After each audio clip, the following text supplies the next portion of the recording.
When I first saw the pamphlet, I wondered whether one person could really make a difference.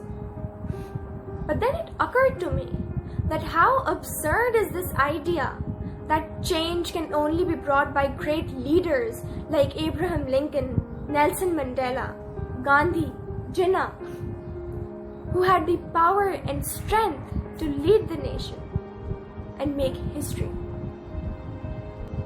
Weren't they normal people like you and me before they became leaders? So the question is, what are the qualities which makes them trendsetters and history makers? One thing is for sure, they weren't the ones who accept things the way they were and blindly follow the footsteps of others. Instead, they reflected upon their circumstances and decided for themselves what was right and what was wrong. And here they are, the living example of change starts with me. In order to bring change, there are 3 key steps.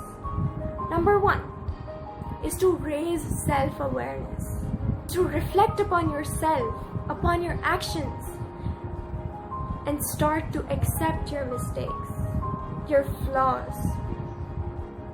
Be honest with yourself. Number 2 is to recognize your worth. In this busy world, we often tend to neglect the importance we have in the society and the role we play. We need to realize we are as important as any other person in the world. As Hugo Cabret in the movie Hugo says, I'd imagine the whole world was one big machine. Machines never come with any extra parts. They always come with the exact amount they need. So I figured, if the entire world was one big machine, I couldn't be an extra part. I had to be here for some reason.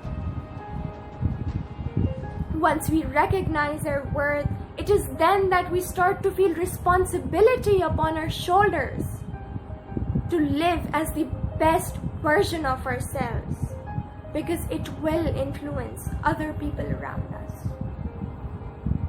Number 3 is to take baby steps. You cannot overcome anything or change your habits overnight. It takes time.